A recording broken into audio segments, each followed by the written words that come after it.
Concerns are mounting about protecting our privacy online after Google announced big changes to the way it handles everything it knows about all of us.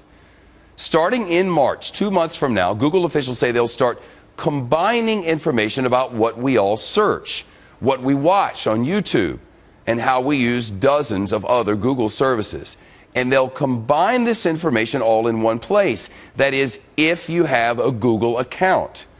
Company officials say the new policy is simpler, easier to understand, and will help them deliver better search results, among other things. But privacy advocates argue there is no way to opt out of this kind of sharing unless you close your account. Lori Rothman from the Fox Business Network is here. Google's still collecting all of this information? Yes, I certainly detect a bit of sarcasm there on your part. Certainly, it's unbelievable because Google here is saying they're not only going to take all the information, which they have been monitoring for quite some time, but they're going to give you a profile. They're going to collect all the data, everything you watch on YouTube, everything you search for, and they're going to combine it.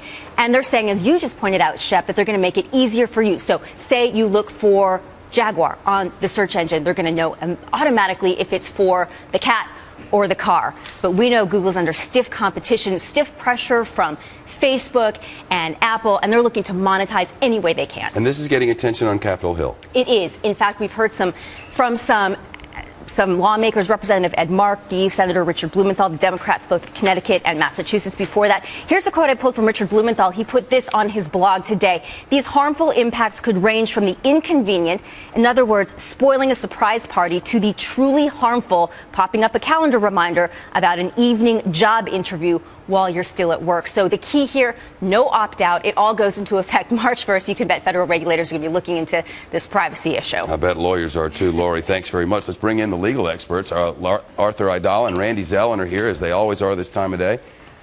Wait a minute. They're going to collect everything we do. They're going to know everything we search. They're going to put it in one place. Then what are they going to do with it? Then what are they going to do? Then who are they going to sell it to? How valuable is this? And how dare they, one might ask, collect all of that stuff about us when they have a monopoly on the whole dang thing? Well, that's the question. That is the question.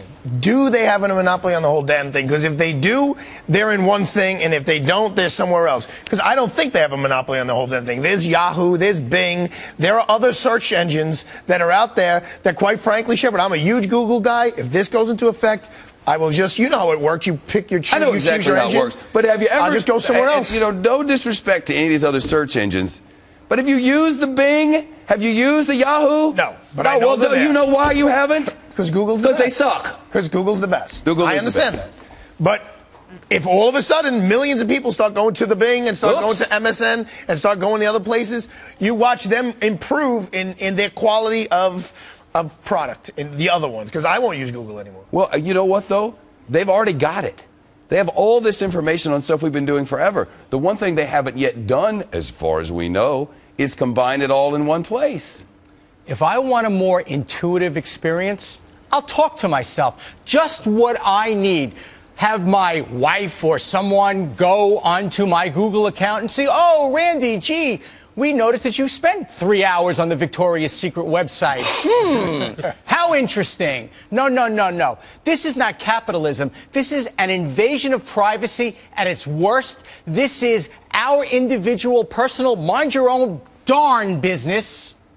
Not at the expense of capitalism, at the expense of leave me alone. And you know what, Jonathan? It's maybe I want that sort of better interactive experience. Maybe if I'm searching for a Jaguar car that I want to buy, and the next time I search for maybe I want that sort of experience. But if I don't, shouldn't I be able to say, I don't want that. I want to opt out of this. I'll take my chances the old way. It is the way of the world. And I think if you do these things, that's what's going to happen. I'm not sure we can fight it.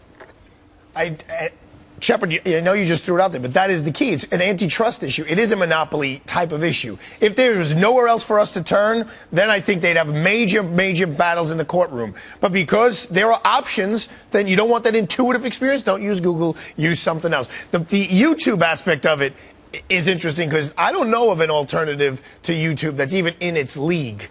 Them monitoring that as well, that is something that would fall into that monopoly. You know how you opt out if you want to opt out? You close your account, you don't go there anymore. That's it. And then your experience isn't going to be what it was because they have everything.